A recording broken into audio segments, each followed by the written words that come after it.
성경을 보면 하나님의 영광이 나타나는 장면들이 종종 등장합니다. 출애굽 때에 성막을 지었을 때 그 자리 가운데 하나님의 영광이 가득했습니다. 특별히 성소 가운데에 하나님의 영광이 나타났다라고 기록합니다. 또 잃어버린 법궤를 다윗이 찾아서 돌아왔을 때 하나님의 영광이 임재합니다. 솔로몬 성전이 완공되었을 때도 하나님의 영광이 충만했다라고 성경은 기록합니다. 이렇게 하나님의 영광이 나타나는 장면들이 있습니다. 대부분 감격적인 장면들, 대부분 크게 축하할 만한 장면들이 놀랄 만한 장면들에서 하나님의 영광이 나타납니다. 성경의 시대뿐만 아니라 우리가 살아가는 현 시대에서도 그런 모습들이 간혹 등장합니다. 연말 TV에서 시상식에 연예인들이 어떤 상을 받을 때에 하나님께 영광 돌립니다 하는 모습들을 볼 수 있습니다.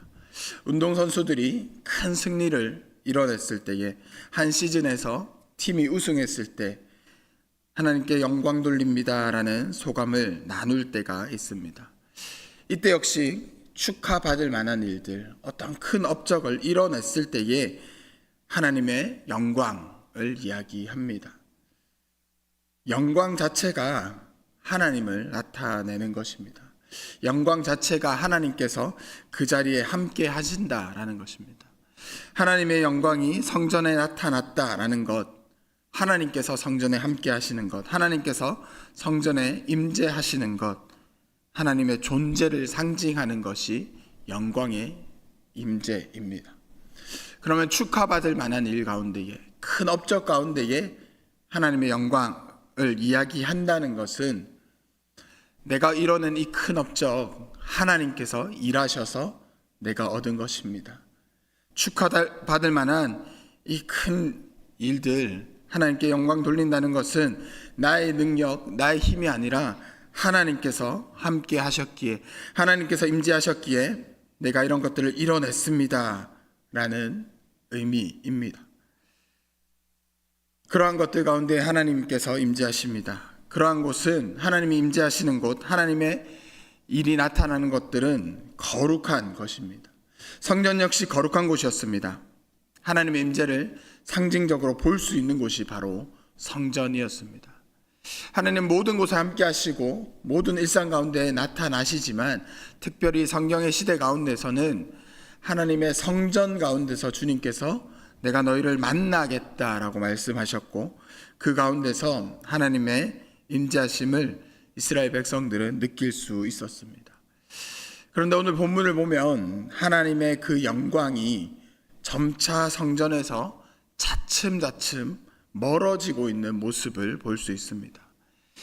하나님께서 성전을 떠나고 계시는 모습을 보게 됩니다. 하나님이 성전을 떠나신다는 것, 하나님의 영광이 더 이상 성전 가운데 없다는 것은 이 성전이 이제 하나님의 임재를 상징하는 곳, 하나님을 만나는 곳이 아니라 단순한 건물이 되었다는 겁니다. 참된 성전의 의미가 상실되어 버린 것입니다. 이스라엘 백성들의 죄악 때문에 하나님께서 성전을 떠나고 있는 것입니다. 하나님과의 관계가 끊어져 버렸습니다. 8장부터는 바벨론 포로에서 살아남은 유다 백성들을 향한 경고입니다. 그전에는 유다 백성들이 일부는 잡혀갈 것이고 죽임을 당할 것이고 이런 이야기들을 하였는데 이제 바벨론 포로 가운데서 살아남은 자들을 향한 경고입니다. 그들은 이들이 바벨론 포로가 된 것이 하나님의 징계임을 깨닫지 못했습니다. 여전히 죄 가운데 살아가고 있었고 계속해서 하나님의 징계를 깨닫지 못한 그런 삶을 살아가고 있었습니다. 그래서 에스겔은 환상을 통해서 예루살렘 가운데에, 특별히 성전 가운데에 죄가 가득 찼고 회개치 않으면 하나님의 영광이 점차 떠나서 완전히 그들을 떠나버릴 것을 이야기하고 있습니다. 하나님은 정말 오래 참으시고 용서하시지만 회개가 없을 때에는 떠나십니다. 예전에 어떤 목사님께서 그런 말씀을 우스갯소리처럼 그런 말씀을 하시더라고요. 한국 교회에 대한 비판들이 너무 많이 나올 때에, 정말 한국 교회가 죄에 대한 이야기를 정말 많이 할 때에 그 목사님이 그런 말씀을 하셨습니다. 나는 한국 교회 망하지 않을 것 같다. 예언서를 읽어봐라. 하나님 정말 많이 참으신다. 계속해서 참으신다. 한국 교회에도 계속 참으실 거다. 하나님 참으십니다. 용서하십니다. 그런데 회개치 않으실 때에, 하나님의 그때에 계속해서 회개치 않는다면 하나님의 영광은 떠날 겁니다. 1, 2절 말씀에 보면 에스겔이 무언가를 봅니다. 남보석, 사파이어 같이 푸른 그 보좌를 보게 됩니다. 이 보좌는 하나님의 주권, 하나님의 왕적인 통치를 의미하는 심판의 권위를 상징하는 것입니다. 하나님께서는 그 권위로 심판하십니다. 그런데 그 하나님의 영광이 이제 떠나가고 있습니다. 그것을 맡긴 자들이 있습니다. 가는 베옷 입은 자들입니다. 이 가는 베옷은 지금 우리에게 익숙한 여름철에 입는 시원한 린넨 소재 같은 옷입니다. 그 옷을 입은 자들에게 하나님께서 심판을 맡기십니다. 이 사람들은 9장에서도 등장하는 하나님의 사자로 표현되는데요. 하나님께서 하나님의 사자들에게 숯불을 가지고 성읍 위에 흩으라라고 말씀하십니다. 이 불은 연단의 불이 아니라 심판의 불입니다. 하나님께서 죄악에 대해서 반드시 심판하시겠다라는 모습을 보여주십니다. 죄악이 가득하니 그 죄악을 불태우기 위해서 하나님의 사자를 통해서 가는 베옷을 입은 그들에게 숯불을 쥐게 하시고 예루살렘 성전 가운데에 흩어버리라 라고 이야기를 하십니다. 그리고 이제 하나님의 영광이 점차 성전을 떠나게 됩니다. 3절에서 5절 말씀에 보면 그 사람이 들어갈 때에 그룹들은 성전 오른쪽에 서 있고 구름은 안뜰에 가득하며 라고 이야기를 합니다. 구름으로 하나님의 영광이 표현될 때가 있습니다. 안뜰에 가득합니다. 여호와의 영광이 그룹에서 올라와 성전 문지방에 이르니 구름이 성전에 가득하며 여호와의 영화로운 광채가 뜰에 가득하였고, 성전 가운데에 가장 거룩한 곳으로 상징되는 것이 지성소입니다. 그 가운데 있던 하나님의 영광이 이제 문지방에 이르릅니다. 문지방은 문의 경계에 있는 곳이 문지방이죠. 지성소에서 문지방으로, 또 그곳에서 뜰로 구름이 점차 이동하고 있습니다. 시점이 지성소에서 문지방으로, 더 바깥의 뜰로 점점 이동하고 있습니다. 하나님의 영광이 차츰차츰 멀어지고 있는 모습입니다. 성전에 가득한 하나님의 영광이 점점 멀어지고 있습니다. 성경은 우리는 그리스도의 몸된 성전이다라고 이야기를 합니다. 여러분, 우리의 삶 가운데 하나님의 영광이 가득하십니까? 그리스도의 몸된 성전은 우리 가운데에 하나님의 영광이 떠나지 않고 가득하십니까? 죄에 대해서 무감각하면 하나님의 영광이 떠나가게 됩니다. 죄에 대해서 우리가 무감각하면 하나님께서 우리를 떠나시게 됩니다. 때로는 우리가 살아가는 일상 가운데서 이것이 죄인지 아닌지 느끼지 못할 때가 있습니다.